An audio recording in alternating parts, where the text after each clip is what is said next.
There's a small pyramid of apples balancing on a china plate in Apple's house. I used to be embarrassed by having an apple and not a gran or a granny or a grandma, even though they're all the same thing, just that mine is Chinese. Red delicious, she calls them. Although we've never sunk our teeth into their crisp side or sucked their surely sweet juice from our fingers. The plate sits in front of a black and white picture of a stranger with my father's face. Apple always says that we share a nose. She pinches mine and wiggles it like trying to fit a pound coin into a parking meter. Tall, delicate sticks of incense stand at each side of the apples, sticking from small pots of greying sand like chopsticks dug into a mound of rice. The dull, amber burn trails a deep musk into the air. It smells of my rich summers, playing with the cousins I see for one sticky week per year. We fight over pieces of roast duck in the last cornetto. She teaches us how to light the incense from the burning candles, how to hold it in both hands, tells us to say thank you, although we don't know what for. At Apple's house, we can have anything we want, but not the apples. Eventually, their skin shrivels and they lose their shine, but they never become less appealing. The man with my father's face came to Scotland in the 60s.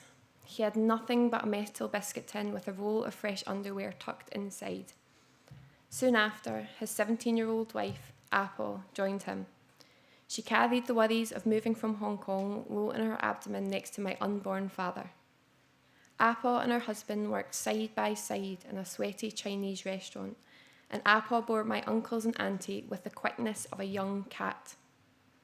4 years later, Apple's husband died of a brain tumour, one that grew quickly and that pushed his brain against his skull, like blowing up a hot air balloon in a cave.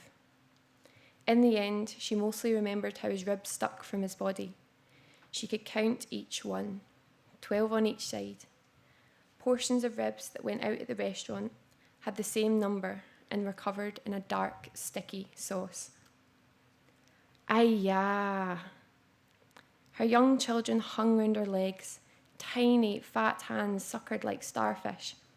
She spoke to them quickly in Chinese, knowing that white people found it rude when they couldn't listen in on conversations that weren't their own. I'll be back before you wake up. Ach, they'll be fine, said Sheila, waving her hand. She was a petite blonde woman that worked with Apple in a Chinese restaurant on Sauchiehall Street. The restaurant paid for dingy boarding rooms as an excuse for terrible wages. Sheila was kind, but she smoked with the windows closed. Apple hated how the smell of smoke clung to her baby's soft hair, but all she had was Sheila. They're only still greeting because you're still here. Away with you. She shooed Apple out the door, handing her one of her old coats that she let her use now the wind swept up the Clyde, wetting the city down to its cobbled marrow in big, thunderous licks. Say ta-ta to your mammy.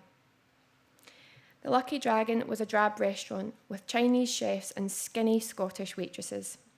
The tablecloths were red and papery and spotted with grease marks like the first raindrops that fall on Buchanan Street. The long fish tank was green with algae and full of lobsters with their claws bound shut. It was all for show. Children covered the glass in slimy fingerprints, picking with which lobster they wanted for dinner. Apple knew that the lobsters for customers came frozen in big polystyrene crates and that the lobsters in the tank would never have the mercy of being boiled alive. You are a fucking idiot if you're going to believe those tip-offs, shouted one of the chefs in Chinese above the clattering of the busy kitchen. They're put out by betting agents, so fools like you put your life savings on races you'll never win. I'm telling you, whined the other. I know this one's trustworthy. He shuffled closer to his friend, looking over one shoulder and then the other. He pointed a clutch of bright spring onions at him, daring him to denounce him again. Apple slipped the dishes beneath the grey, silty water, one by one. She listened to the two men bicker. This Saturday, air. Paint the town red, Stella's Choice, Hammerhead and Domino Effect. Stick an accumulator on that and you'll never have to work another weekend in this shithole again. You've got 2 days. The green tips of the onions waved at Apple, a beckoning finger. Apple remembered the night before her husband died. He talked of what they would do when he got better. He promised the same things as he did when they were in Hong Kong, that they would have a house where hot water would come through the taps and a business that was always busy. He spoke of opportunity in a way that made Apple believe that fever had chased away the coldness of Glasgow. She mopped the tears that slipped down the side of her husband's face that had sunk with illness, pulling in the shells of his ears.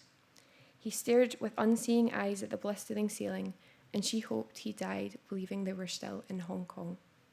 Thank you.